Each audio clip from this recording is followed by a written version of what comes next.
नमस्ते विद्यार्थी मित्रांनो,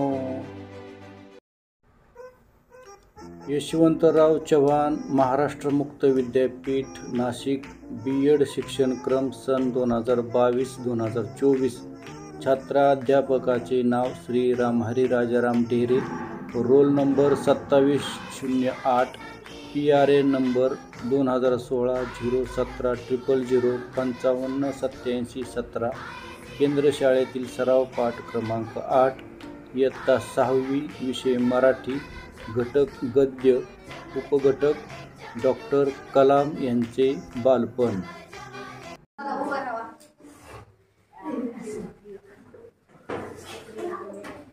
stand up. Good morning sir. Good morning. Sit down. Thank you sir.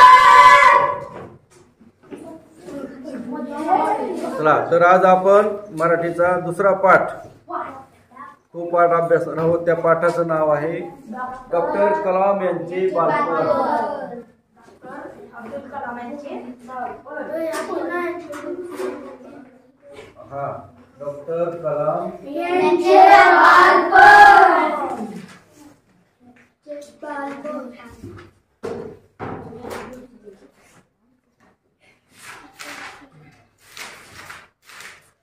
Doctor Kalam यांचे बालपण हा पाठ आपल्याला इयत्ता 6वीच्या मराठीच्या पुस्तकात आहे.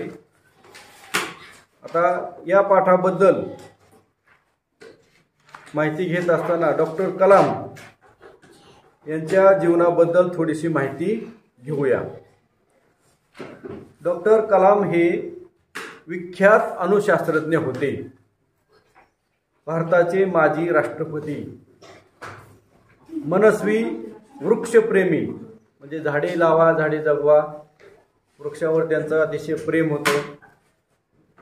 हाडाचे शिक्षक आणि बालक प्रेमी. लहान मुलं नेहमी त्यांना आवडत असायचं. विंग्ज ऑफ फायर इंडिया 2020, त्यानंतर न्यू मिलेनियम, अशा वेगवेगळ्या पुस्तकातून त्यांनी आपल्याला माहिती दिलेली आहे आणि अशी पुस्तकं त्यांनी लिहिलेली आहेत. पद्मभूषण, पद्मविभूषण आणि भारतरत्न या पुरस्कारांनी त्यांना सन्मानित केलेलं आहे. डॉक्टर कलाम यांच्या विंग्ज ऑफ फायर या आत्मचरित्रामध्ये माधुरी शानबाग यांनी एक अग्निपंख या नावाचं पुस्तक लिहिलं होतं. त्याचा अनुवादित हा भाग आहे आणि या पुस्तकातून त्यांनी खालील प्रसंग घेतलेला आहे.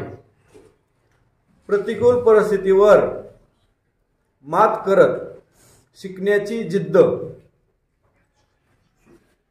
त्यांच्या जीवनावर आई वडिलांचा पडलेला हा प्रभाव आणि बहीण भाऊ यांचा सहवास, यातून डॉक्टर APJ अब्दुल कलाम यांच्या बालपणीच्या जडणघडणीचे चित्रण या पाठातून केलेलं आहे.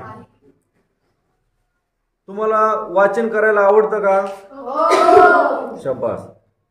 तुम्ही कोणकोणती पुस्तकं वाचली आहेत आतापर्यंत? अशी अभ्यासाव्यतिरिक्त कोणकोणती पुस्तकं वाचली आहेत का? गोष्टीची. बरोबर. काही मुलं कादंबरी, कथा, गोष्टीची पुस्तकं, इसापनीती, अकबर आणि बिरबल, आहे का नाही, यांची पुस्तकं वाचन करत असतात. आता या पुस्तकातून तुम्हाला जास्त आवडलेलं पुस्तक कोणतं?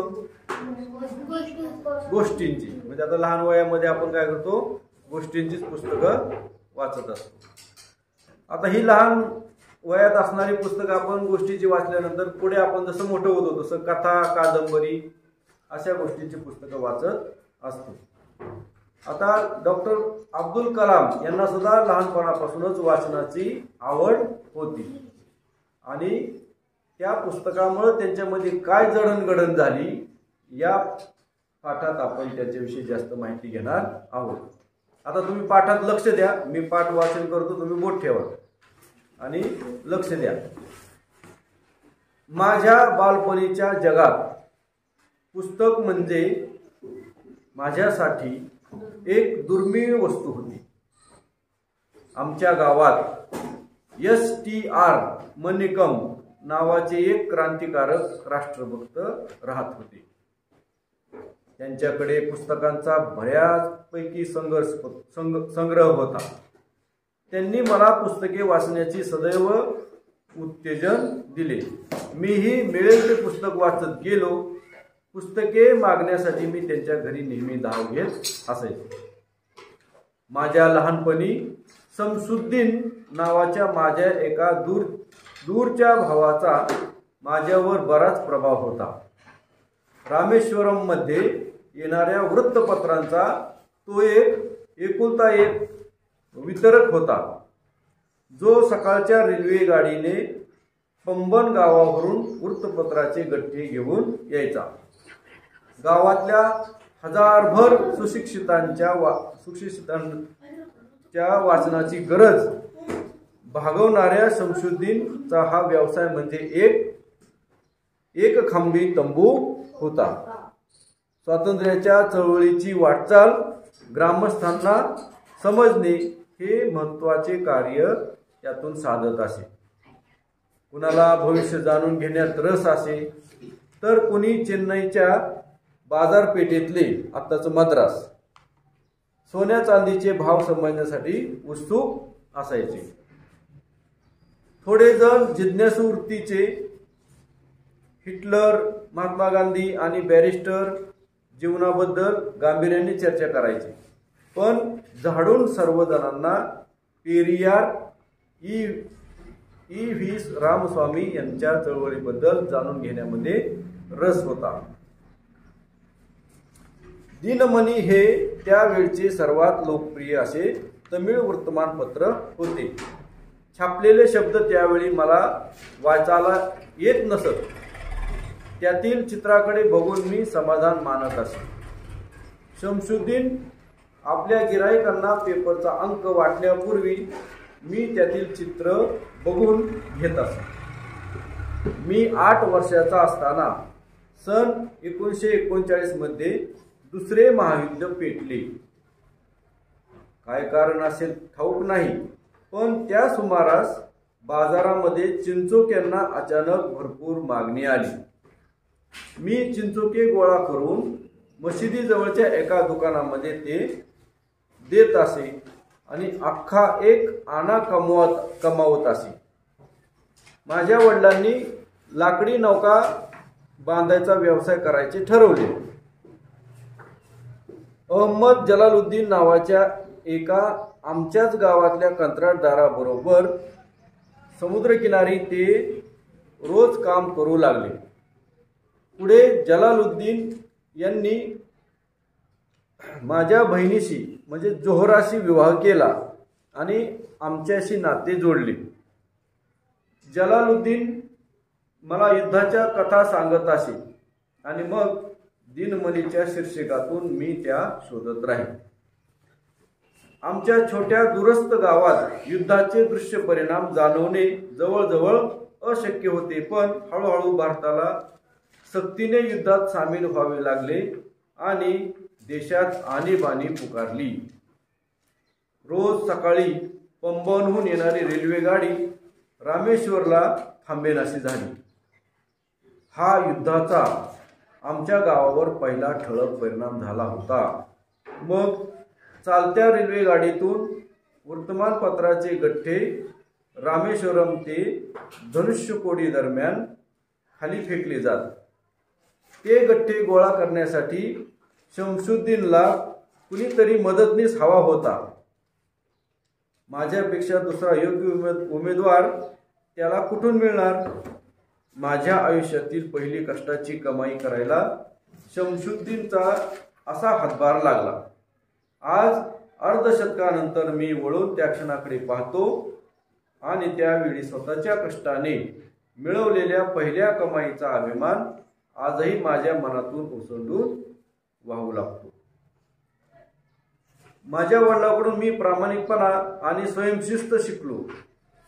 तर आईने मला चांगल्यावर विश्वास ठेवायची आंतरिक शक्ती दिली, दयाळू वृत्ती दिली. अर्थात माझ्या तिन्ही भावांनी आणि एका बहिणीने देखील हा ठेवा त्यांच्याकडून उचलला. पण मला जो जलालुद्दीन आणि शमशुद्दीन यांचा निकट सहवास घडला त्याने मी स्वतंत्र वेगळा असा बनत गेलो. शाळेत शिकायला न मिळाले शहाणपण मी जलालुद्दीन यांच्याकडून शिकलो. तर शमशुद्दीनकडून मी चेहऱ्यावरून दुसऱ्याच्या मनातले शरीराची व डोळ्यांची भाषा ओळखायला शिकलो. माझ्यामध्ये जो सर्जनशीलताचा स्रोत उगम पावत फुलत खळाळत गेला त्याचे श्रेय मी निसंशय त्या दोघांच्या सहवासात माझ्यावर पडलेल्या प्रभावाला देतो. अशा रीतीने ह्या पाठामध्ये आपण इथपर्यंत हा भाग पाहू. आता या पाठामध्ये डॉक्टर कलाम यांच्या बालपणाविषयी आणि त्यांच्यामध्ये होत गेलेल्या जडणघडणविषयी आपल्याला माहिती दिलेली आहे. तर लहानपणी असताना अब्दुल कलाम यांना कशाची आवड होती? पुस्तकांची. बरोबर. लहानपणी पुस्तकं वाचण्याची त्यांना जास्त आवड होती.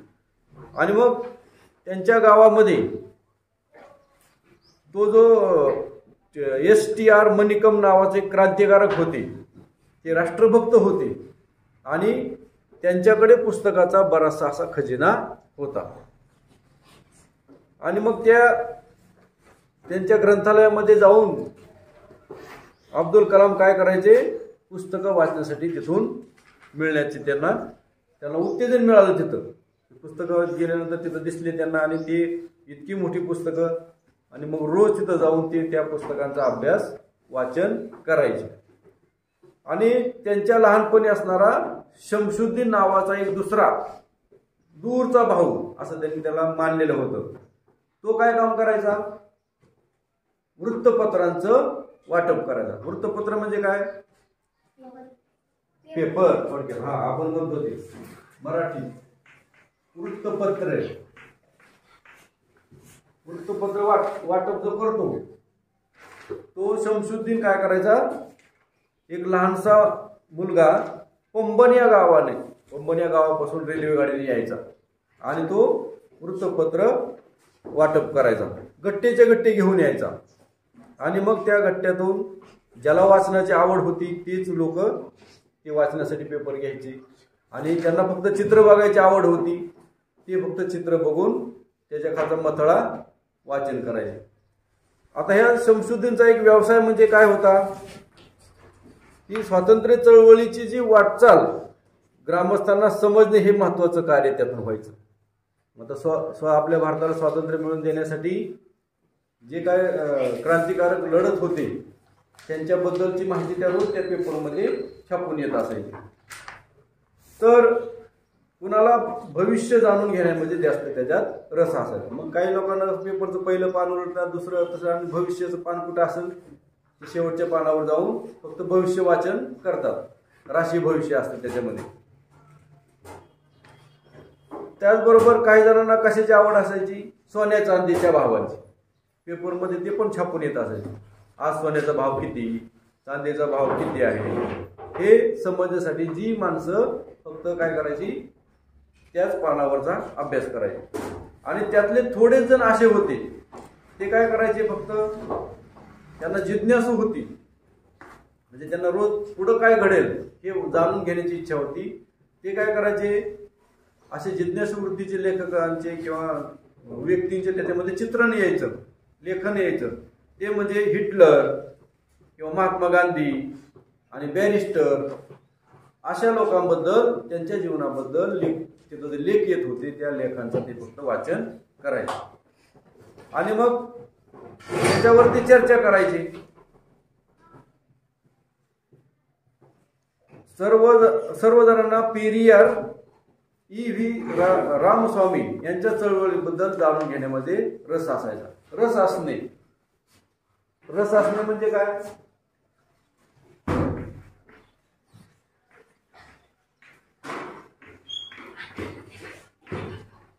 रस असणे म्हणजे आवड असणे. ठीक आहे ना? प्रत्येकाला आपापल्या वेगवेगळ्या पद्धतीने एखाद्या गोष्टीमध्ये आवड असणारे ते अशा प्रकारच्या लोकांना त्या वेगवेगळ्या गोष्टींमध्ये रस असायचा. आणि त्यांच्या चळवळीबद्दल जाणून घेण्यामध्ये त्यांना ज्यावेळेस रस होता ते म्हणजे दिनमणी. आणि त्यावेळेचं ते हे तमिळ वर्तमानपत्र होतं दिनमणी. कोणतं वर्तमानपत्र आहे ते? दिनमणी. दिनमणी नावाचं एक वर्तमानपत्र होतं. हे कोणत्या भाषेत होतं? तमिळ. तमिळ भाषेतलं आहे.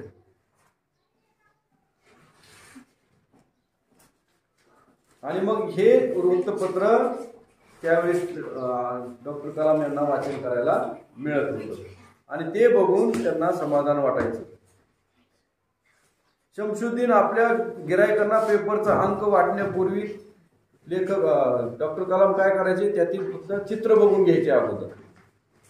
आणि ज्यावेळेस लेखक 8 वर्षाचे होते त्यावेळेस ते 1939 मध्ये त्यांना काय झालं, तिथं दुसरं महायुद्ध पेटलं. आणि काय कारण असे ठाऊक नाही, पण त्या सुमारास बाजारामध्ये चिंचोक्यांना खूप महत्व आलं. म्हणजे चिंचोक्याला किंमत आली. चिंचोके मिळायला बाजारामध्ये ज्यावेळेस आपण जायचो त्यावेळेस त्याला जास्त किंमत असायची. आता आपण जसं आपण बाजारामध्ये जातो काही वस्तूंना बाजारात जास्त किंमत असते, तसं चिंचोक्याला त्यावेळेस जास्त किंमत आली होती. आणि मग डॉक्टर कलाम काय करायचे, मशिदी जवळच्या एका दुकानामध्ये चिंचोके गोळा करून विकायचे. आणि एक अख्खा आणा, त्यावेळेस आणे असायचे, आपण आता कसं रुपये म्हणतो आपण, 25 पैसे 50 पैसे 8 आणे असं त्यावेळेस. ते 8 आणा म्हणजे एक आणा त्यातला ते कमवायचे. माझ्या वडिलांनी लाकडी नौका बांधण्याचा व्यवसाय करायचं ठरवलं. म्हणजे आता अब्दुल कलाम यांच्या वडिलांनी परत काय केलं, लाकडी नौका बांधायचा व्यवसाय करण्याचं ठरवलं. आणि अहमद जलालुद्दीन याच्या त्याच्या जो जलालुद्दीन नावाचा माणूस होता तो त्यांच्या बद्दल त्यांनी कंत्राट सुरू केलं. म्हणजे त्याला जोडीदार घेतला आणि समुद्र किनारी ते रोज काम करू लागले. पुढे जलालुद्दीन यानं त्यांच्या बहिणीशी, म्हणजे जोहरा त्यांच्या बहिणीचं नाव, त्याच्याशी विवाह करून त्यांच्याशी नातं जोडलं. म्हणजे दोन्ही आता एकत्र राहून तिथं व्यवसाय करू लागले.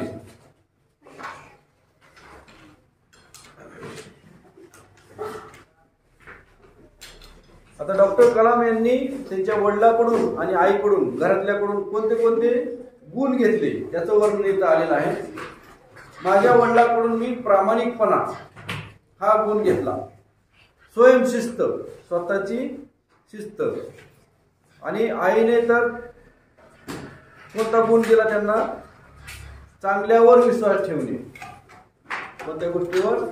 चांगल्या गोष्टीवर विश्वास ठेवण्याची आंतरिक शक्ती दिली. अर्थात त्या तिन्ही भावांनी आणि एका बहिणीने देखील त्यांच्या घरातल्या त्यांनी सुद्धा त्यांना भरपूर दिलं. जलालुद्दीन आणि शमशुद्दीन यांचा निकटचा सहवास त्यांना घडला आणि स्वतंत्र असा वेगळा बदल, शाळेत शिकायला न मिळालेले शहाणपण त्यांनी जलालुद्दीन यांनी त्यांच्याकडून शिकले. तर अशा रीतीनं आज आपण अब्दुल कलाम यांच्या जीवनाबद्दल थोडक्यात माहिती घेतली. आणि आता आपण पुढचा भाग पाहणार आहोत, म्हणजे तो तुम्हाला एक स्वाध्याय लिहून देतो, तो स्वाध्याय लिहून घ्या.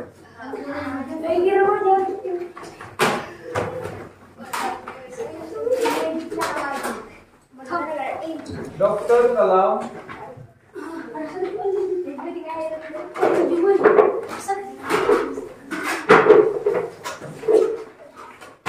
यांच्याविषयी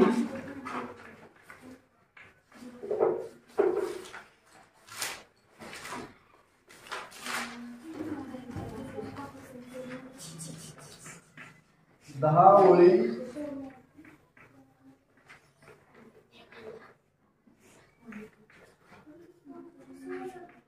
माहिती लिहा.